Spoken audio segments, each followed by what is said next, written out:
Julgados e comentados. A jurisprudência sob a ótica do Ministério Público. Uma produção Ministério Público do Paraná.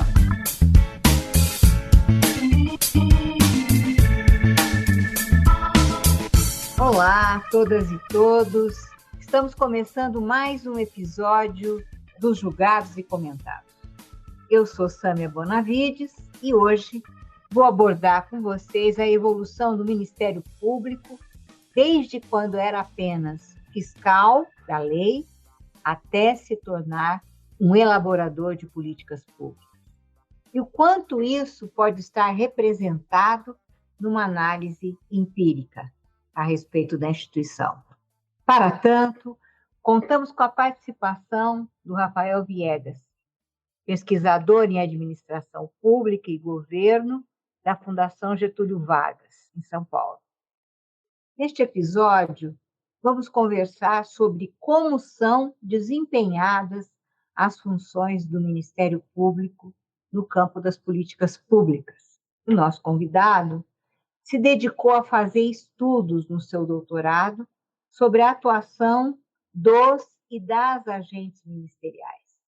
E nós vamos dialogar sobre a relevância que tem a instituição no cenário jurídico e político nacional. O levantamento de dados que foi feito com a finalidade de subsidiar estudos para uma tese sobre o Ministério Público envolveu acontecimentos históricos, como é o caso da Constituição Federal de 88. Um marco para comparar o antes e o depois no panorama das políticas públicas estruturantes no Brasil. O Ministério Público conseguiu modificar, com sua atuação, o cenário social? Como tem se dado o estímulo ou a demanda institucional? E os critérios de avaliação de desempenho dos membros do Ministério Público têm influenciado neste aspecto? E no plano da atuação extrajudicial, o que há para dizer sobre a forma como ela é implementada? E o Conselho Nacional do Ministério Público? Ele tem diretrizes, afinal, estimulando membras e membros do Ministério Público a atuarem em todas as etapas do ciclo de formulação de políticas públicas? Sei que você trabalha o conceito de capacidades estatais para mapeamento do que fazem os agentes públicos. Mas esse conceito se aplica também numa análise do Ministério Público e a pertinência dessa conclusão de que a ele incumbe a função de indutor de políticas públicas, a gente tem muitos questionamentos que, numa pesquisa como a sua, vão ajudar a que a gente aclare isso, né, de uma maneira, vamos dizer assim, mais científica, mais neutra, objetiva sobre essas questões. Finalmente, em termos de responsabilidade democrática, de accountability, como você avalia a atuação do Ministério Público brasileiro no plano comunicacional, de ocupação das redes sociais e, consequentemente, daqueles espaços de formação, de opinião e de democracia digital? Essas são questões hoje que vão permear essa conversa com Rafael Viegas. Rafael, seja muito bem-vindo. Bom, primeiramente, quero agradecer o convite de participar desse episódio da Escola Superior do Ministério Público do Paraná. Para mim é um motivo de muito orgulho participar desse podcast. Bom, eu sou Rafael Viegas, eu pesquiso o Ministério Público há quase uma década. A minha tese de doutorado foi defendida recentemente na Fundação Getúlio Vargas, onde eu realizo uma pesquisa sobre o Ministério Público de maneira mais ampla. E o meu doutorado é em Administração Pública e Governo na Fundação Getúlio Vargas. Minha formação também passa pelo mestrado em Ciência Política da Universidade Federal do Paraná e eu sou graduado em Direito na Universidade Estadual do Norte do Paraná. Eu conheço o Rafael há muitos anos, ele, inclusive, foi assessor no Ministério Público, foi meu aluno na Universidade Estadual do Norte do Paraná. Portanto, com relação à pessoa do Rafael, eu conheço, inclusive, conheço como pesquisador que ele sempre demonstrou ser, né? Essa fase dele agora, na Getúlio Vargas, nós vamos, com certeza, conhecer juntos e melhor, né? Nesse bate-papo que vai começar agora.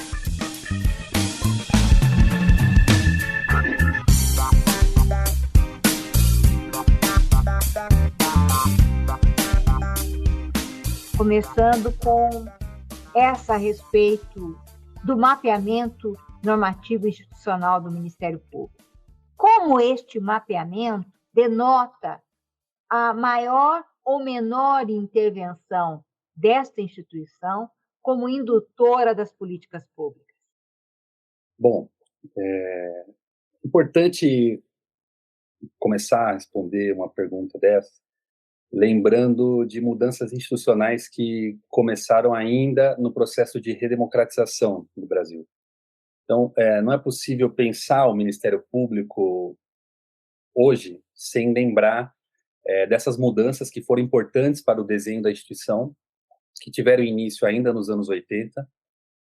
São mudanças que, para muitos que atuam na área, que são servidores e membros do Ministério Público, não há nenhuma novidade em relação ao mapeamento normativo e institucional do Ministério Público, mas é importante pensar isso do ponto de vista da administração pública, né, e da ciência política, como mudanças institucionais iniciadas ainda antes de 88, né, como a própria Lei de Ação Civil Pública, mas principalmente o processo que envolveu a Assembleia Nacional Constituinte, que contou com forte atuação de membros do Ministério Público, voltados para delinear o desenho do Ministério Público da Constituição de 88. De nada adiantariam relevantes atribuições que o Ministério Público tem sem autonomia para fiscalizar a administração pública, né, sem autonomia para fiscalizar as políticas públicas substanciais. Então, esse Ministério Público que sai da Constituição de 88, e aí há uma importante produção já feita no âmbito da ciência política, como os trabalhos do Rogério Arantes, de Fábio Kersh, Maria Tereza Sadek, que podem ser citados, entre outros, que trazem esse levantamento, mapeamento normativo institucional do Ministério Público, e esse Ministério Público que sai da Constituição de 88, que eu chamo de uma burocracia estratégica. Essa é uma burocracia estratégica do ponto de vista do controle da administração pública e das políticas públicas. Por isso justifica a autonomia em relação aos poderes constituídos, né, ao processo político eleitoral, por isso a autonomia financeira e administrativa, para levar a efeito as importantes atribuições do Ministério Público de fiscal de políticas públicas, de fiscal de controle externo da atividade policial, por exemplo. Essas mudanças, iniciadas ainda nos anos 80, revelam um processo incremental de acúmulo de normas relacionadas à atuação do Ministério Público. O que quer dizer isso, em outros termos? Esse é um acúmulo de normas elaboradas no processo legislativo, portanto, leis, né, e mudanças constitucionais, que se refere a uma ampliação do espaço de ação do Ministério Público desde 88, voltado para as mais diversas áreas de atuação. Praticamente não há uma esfera da vida social que não possa ser objeto de atuação dos membros do Ministério Público. Desde 88, essa ampliação do espaço formal abrange diferentes temas, como infância e juventude, habitação e urbanismo, saúde e educação, e na esfera criminal também. Essas mudanças acompanham um processo de ampliação das atribuições na esfera civil, ou também chamada de defesa de direitos difusos e coletivos, chamada tutela coletiva. E essa ampliação, ela se refere, então, a uma burocracia estratégica para a defesa de direitos, para o controle da administração pública, e não só apenas vinculada ao histórico dessa burocracia relacionado ao exercício do monopólio da ação penal. Então, essas importantes atribuições, elas vão se ampliando ao longo dos anos, até chegar ao mapeamento normativo que temos hoje, em um dos trabalhos que elaboramos, recentemente publicado na revista Direito Público, sobre o espaço formal de ação do Ministério Público desde 88.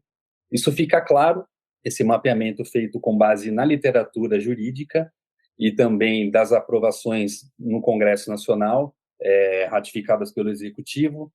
Essa ampliação do espaço formal de ação, ela se refere a diversos temas e diversos assuntos em que o Ministério Público pode atuar, como eu citei agora há pouco.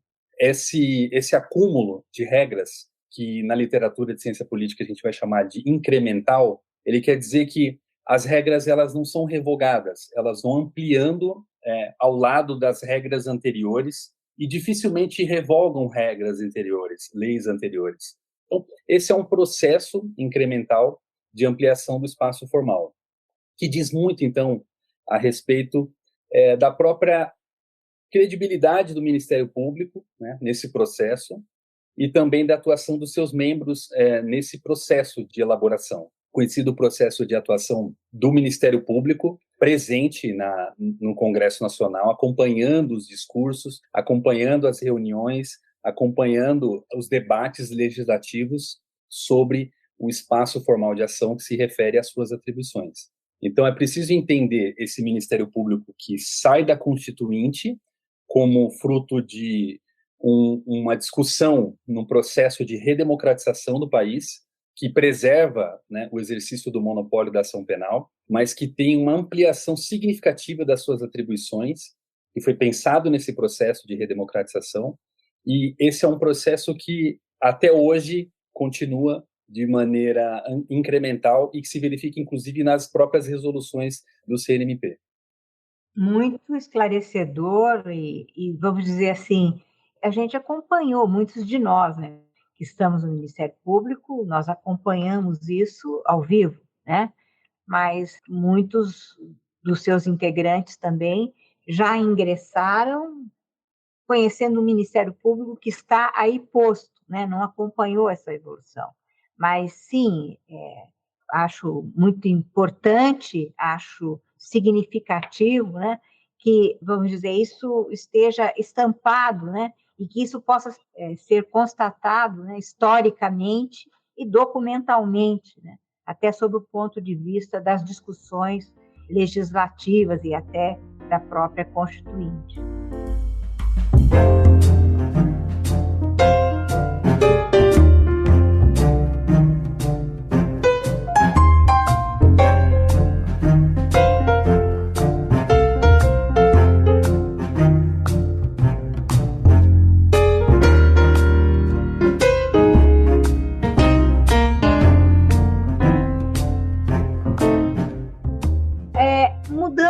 Agora, ou evoluindo um pouco essa conversa, e esse corpo normativo, hoje produzido pelo próprio CNMP, como é que ele é composto, Rafael, relativamente a essas atividades institucionais que são conducentes às etapas do ciclo de formulação de políticas públicas? Os critérios de avaliação de desempenho dos membros, das membras do Ministério Público, influenciam nesta atuação? E existe um estímulo para a atuação extrajudicial ou para existir uma priorização nesta atuação? Essa é uma ótima pergunta. Nos estudos que realizamos sobre as resoluções do CNMP, então, um mapeamento normativo desde 2005, que vai a 2019, no caso da pesquisa que realizamos, de 2009, desde então, já foram editadas novas resoluções, mas o nosso trabalho principalmente analisou o conteúdo das resoluções desse período que comentei. Esse é um trabalho que já está aceito na forma de artigo para ser publicado na Revista Brasileira de Ciências Sociais, imagino que deva sair ainda nesse ano, em que analisamos todas as resoluções do Conselho Nacional do Ministério Público. Mas também um trabalho específico sobre o CNMP, em que trabalhamos a ideia do Ministério Público não mais como um mero fiscal de políticas públicas, mas como um elaborador de políticas públicas, em que fizemos a análise da resolução, na verdade, da recomendação número 2 da Corregedoria Nacional de 2018, a recomendação da Corregedoria, então, estabelece incentivos para que seus membros atuem no âmbito de políticas públicas em todo o ciclo de políticas, desde a elaboração, passando pela implementação e a avaliação.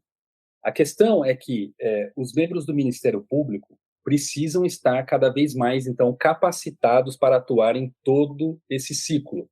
O que eu quero dizer com isso? Na medida em que eles serão avaliados do ponto de vista não meramente como um fiscal, mas também como um elaborador de políticas públicas, é preciso aqui, então, estabelecer critérios claros de avaliação, tomar cuidado com indicadores quantitativos de atuação, como, por exemplo, instauração de números de inquéritos civis, como se isso representasse, eventualmente, qualidade do ponto de vista da atuação.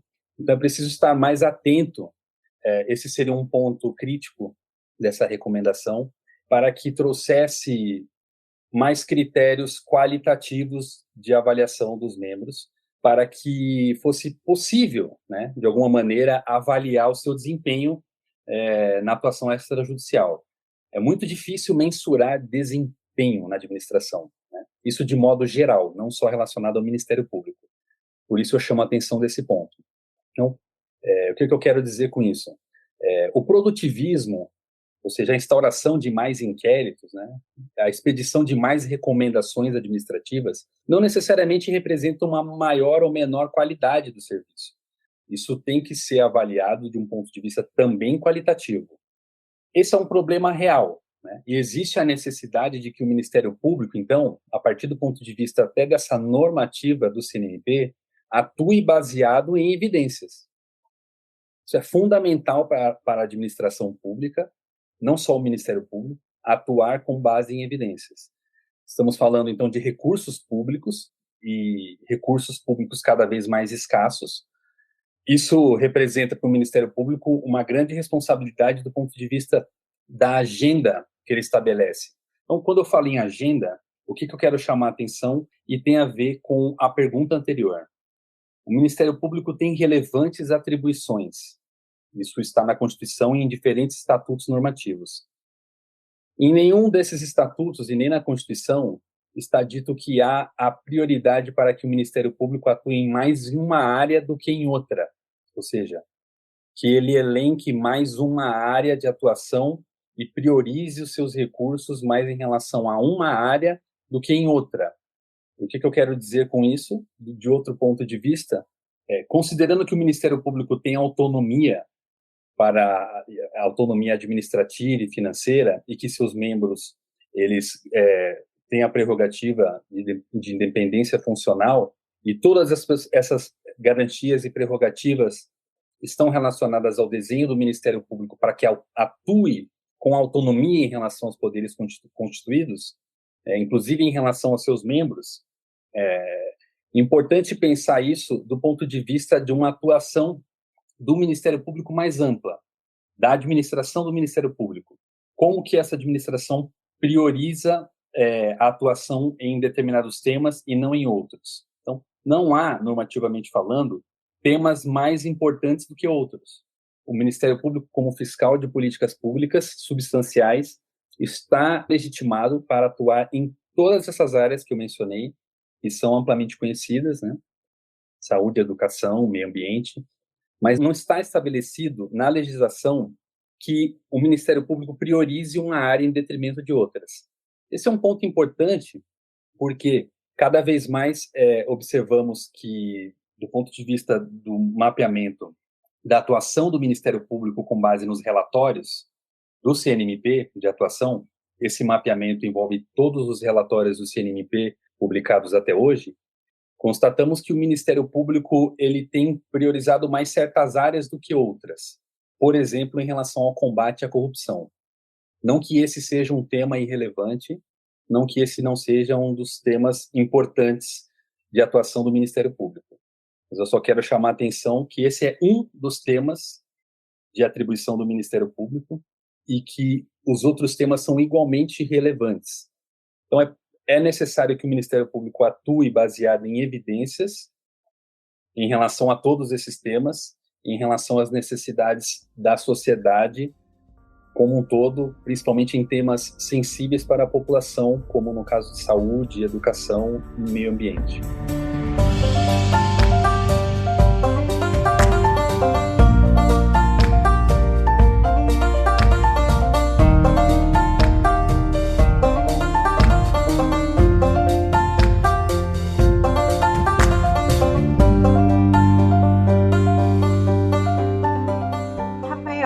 Você trabalha com o conceito de capacidades estatais para mapear a atuação dos agentes públicos. Este conceito está relacionado à questão das características que tem um determinado ente estatal para perseguir determinados fins. Você acha que esse conceito se aplica quando se avalia a atuação do Ministério Público? E, inclusive, para se concluir sobre a pertinência da intervenção ministerial para o fim de formulação de uma política pública? Essa também é uma pergunta bastante relevante do ponto de vista da administração pública. Quando trabalhamos com o conceito de capacidades estatais, normalmente estamos pensando isso em duas dimensões. Técnica, que envolve elementos vinculados à estrutura organizacional e profissional da burocracia, e também relacional, que diz respeito às competências de articulação política e social. Recentemente, quando fizemos um mapeamento das capacidades estatais das secretarias municipais de educação de todo o Brasil, trabalhamos com o conceito de capacidades estatais de maneira um pouco mais ampliada e dividida em 5 dimensões, que penso que se aplicam ao Ministério Público, não apenas do ponto de vista do Ministério Público como objeto de estudo e de análise, mas para pensar as capacidades estatais, as capacidades institucionais do Ministério Público de perseguir os seus objetivos oficiais, como estão na Constituição Federal e nos demais estatutos de leis que definem as suas atribuições nos mais diversos temas. Considerando, então, as 5 dimensões que trabalhamos do conceito de capacidades estatais, a gestão infraestrutural envolve as condições básicas de funcionamento do Ministério Público. Condição a sua autonomia financeira, né, a questão do orçamento. Uma outra dimensão, a gestão organizacional, se relaciona às regras de funcionamento e à sua estrutura sistêmica. Isso está definido na Constituição, na Lei Orgânica do Ministério Público e na legislação estadual, que se refere ao Ministério Público, e também nas resoluções do CNMP, que inclui uma gestão por resultados, uma atuação estratégica do Ministério Público. A questão da gestão de pessoas é uma outra dimensão das capacidades institucionais, da capacidade do Ministério Público que se vincula à qualidade, à motivação e responsabilização dessa burocracia. Portanto, passa por uma questão de accountability também do Ministério Público, de prestação de contas para a sociedade em relação àquilo que ele faz. A outra dimensão, a quarta dimensão, relacionada à gestão da política pública. Bom, se vamos pensar o Ministério Público encarando a realidade, não como um mero fiscal de políticas públicas, mas como um elaborador de políticas públicas, precisa ficar claro uma separação aqui do gestor e do membro do Ministério Público que pode atuar e que atua, na realidade, no âmbito das políticas públicas, nos diferentes estágios de elaboração, de avaliação de políticas públicas. Então, essa burocracia, pensando aqui o Ministério Público como burocracia, ela tem que estar antenada à definição e ao planejamento que passa, então, por um mapeamento e uma atuação baseada em evidências relacionadas às políticas públicas específicas. O que eu quero dizer com isso? Se o Ministério Público atua de diferentes modos no âmbito das políticas públicas, não como gestor, mas como fiscal, mas ao longo do tempo, a própria ampliação das atribuições do Ministério Público vão cada vez mais autorizando os seus membros a atuarem nos diferentes estágios dos ciclos de políticas públicas, o Ministério Público tem que atuar baseado em evidências. O próprio Ministério Público tem que manter isso em relação às suas atividades. Esse deve ser um processo contínuo de autoavaliação e de prestação de contas. E isso passa também, então, por transparência do Ministério Público. Importante aspecto a ser aqui destacado, que nos últimos anos, com base na atuação do CNMP, evoluiu bastante em termos de accountability e transparência, mas ainda há bastante a ser feito do ponto de vista das diferentes formas de atuação do Ministério Público. Esse pode ser um ponto a ser dito em uma outra conversa, que passa pela prestação de contas do Ministério Público e pelo CNMP. Eu acho que aqui não é o espaço para tratar disso. E uma última dimensão, a gestão da articulação política e social. Então, a atuação do Ministério Público na governança da política pública. O Ministério Público atua junto aos conselhos de políticas públicas, e isso é importante que ocorra. A atuação do Ministério Público, não só aquela atuação de gabinete, né? Aquela atuação de expedir ofícios e recomendações, mas conhecer a realidade em que ele atua.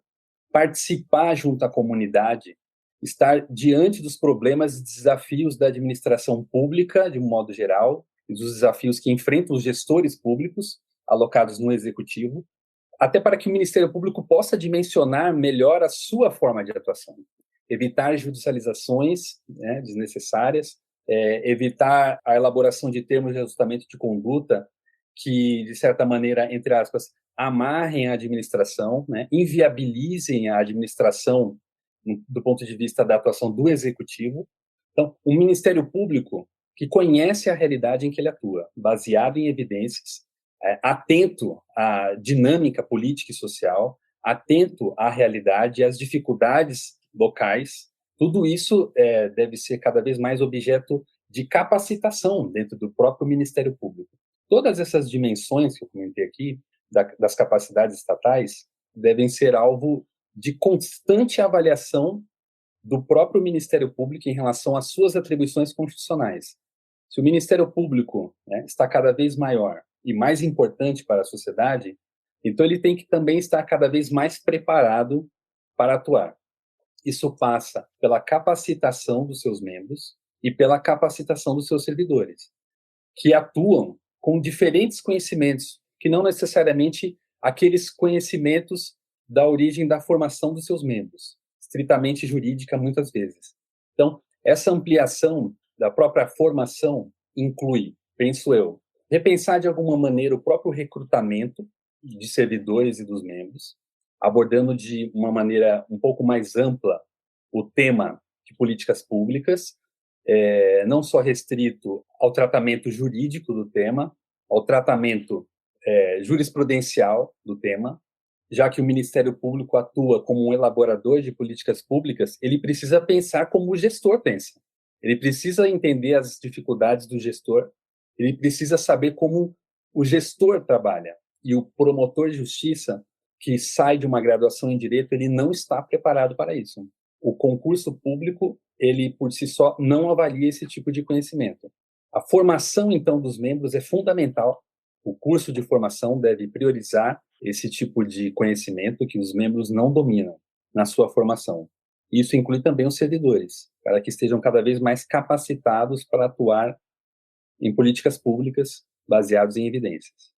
As suas conclusões, que foram expostas exatamente agora, coincidem, inclusive, com muitos doutrinadores sobre o Ministério Público e que já foram, inclusive, integrantes do Ministério Público. O interessante é observar como esse tipo de análise que você faz e que decorre, vamos dizer assim, de uma pesquisa mesmo, né, de campo, uma pesquisa empírica em dados que são disponibilizados pelo próprio Conselho Nacional do Ministério Público.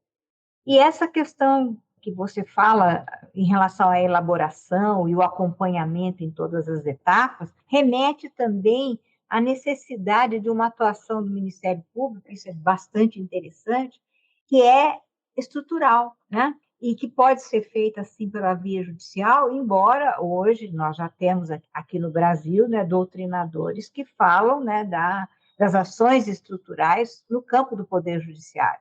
Mas você evidencia bem, e eu concordo, e muitos e muitos concordam com isso, né, que há possibilidade, obviamente, de resolver isso de uma forma muito mais simples e muito mais satisfatória para entes públicos, para todos aqueles, para os cidadãos, as cidadãs de uma maneira geral, que precisam efetivamente da implementação dessas políticas públicas. Por isso que essa conversa ela é muito interessante, animadora e estimuladora sobre todos esses aspectos.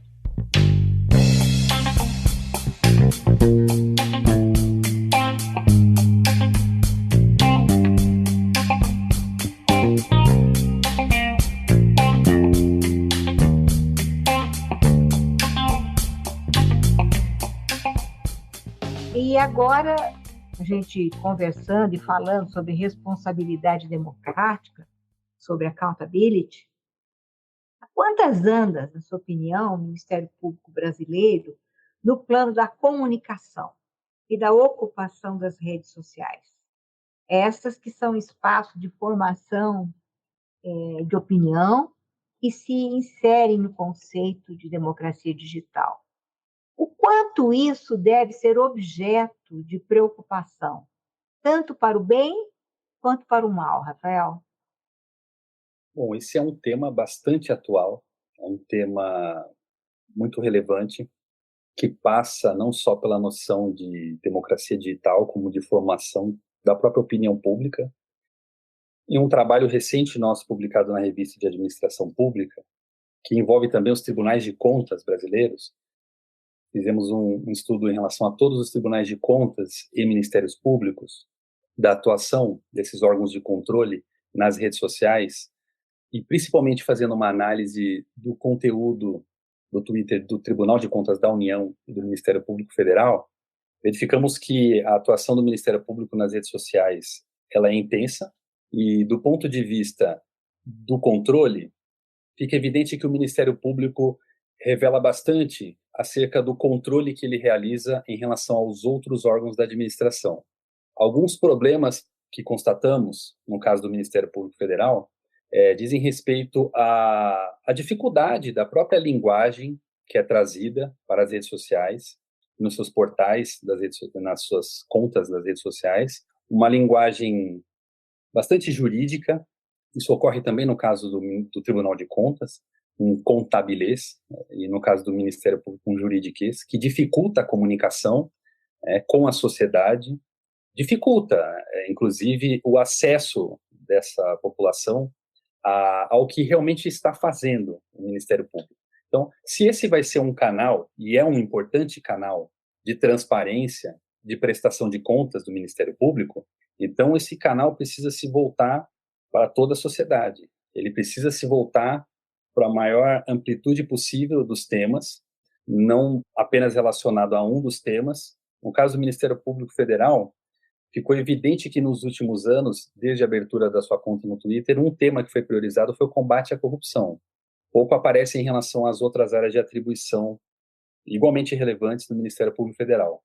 Mas eu penso que esse é um dos temas atuais e que o Ministério Público está atento a isso, tanto que demonstra intensa atuação.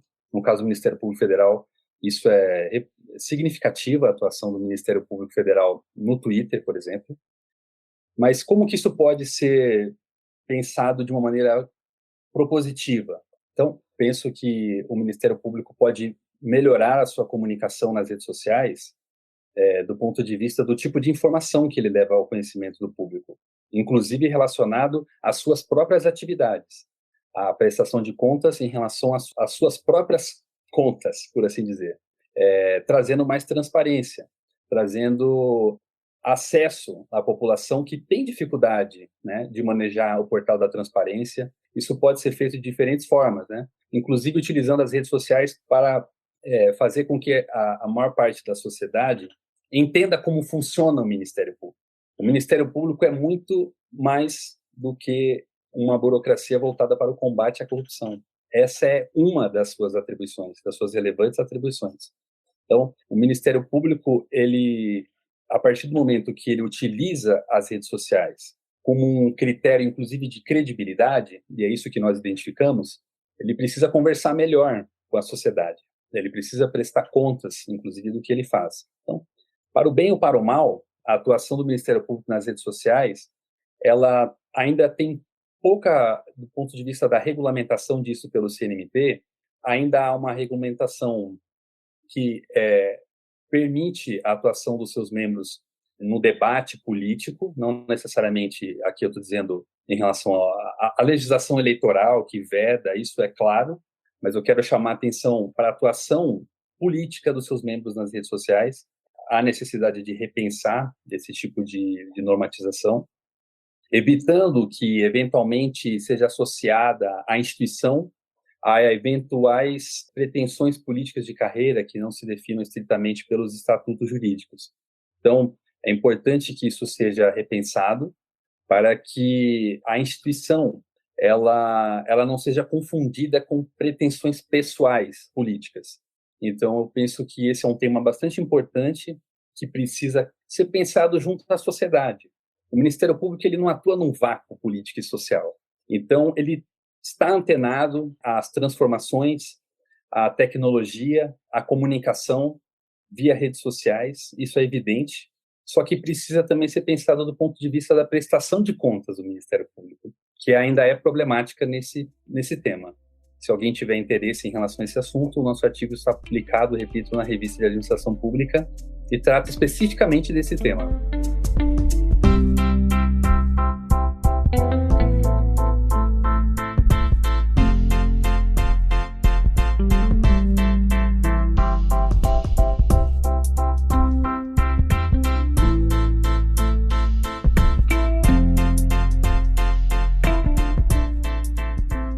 Obrigada, Rafael. Eu vou ressaltar mais uma vez, né, embora você tenha se apresentado, que você é um pesquisador, alguém que é formado em Direito, mas que também fez seu mestrado no campo da ciência política, e sua pesquisa ocorre no campo, na área da ciência política. Importante para aqueles que são tidos, né, considerados corretamente como agentes políticos, que são os integrantes do Ministério Público, ou seja, agentes de transformação social que precisam constantemente dialogar com a realidade social, buscar efetivamente, né, interferir nessa realidade social. Há aspectos que só podem ser explicados e compreendidos por meio da ciência política. E por isso que eu acho importantíssimo, né, a pesquisa que você faz e na área em que você se encontra como pesquisador. É relevantíssimo tudo isso, é uma conversa necessária, uma evolução, uma maturidade institucional de qualquer instituição pública, de qualquer ente público, mas principalmente do Ministério Público, pela sua importância, tem que passar por esse tipo de análise, né? A gente tem que mergulhar, a gente tem que efetivamente estar ciente disso, porque faz parte, como eu já me referi, a um estágio de maturidade institucional que nós temos que assumir, que chegar. Eu deixo aqui, como nós estamos encaminhando agora para o final, já agradeço imensamente a sua participação, mas se você quiser fazer algum complemento, é agora. Quero novamente agradecer a oportunidade de ter essa conversa e de trazer uma perspectiva que ela não passa, não é comum que seja feita no âmbito mais jurídico, né, e da formação em direito. Eu sempre, por onde passo, ressalto a relevância do Ministério Público, o seu design constitucional e as suas atribuições, a importância do Ministério Público brasileiro para o controle da administração pública e para as políticas públicas. Penso que esse tipo de diálogo com outras áreas é relevante para qualquer organização pública que pretenda atuar baseada em evidências, em sintonia com a sua realidade, com a realidade social do seu país.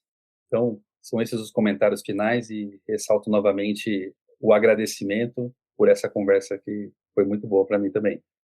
E a gente espera, numa sequência, poder contar com você mais vezes, porque existem aspectos da sua pesquisa, obviamente é ampla, é profunda, e toca outros aspectos organizacionais do próprio Ministério Público, a gente vai poder, com certeza, conversar profundamente e aprimorar o Ministério Público brasileiro.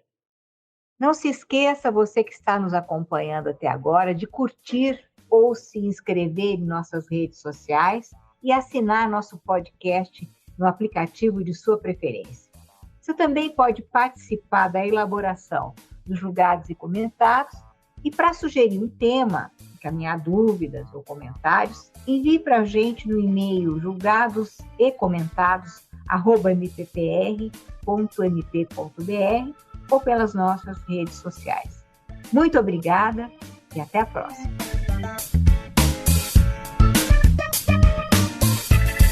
Uma produção Ministério Público do Paraná.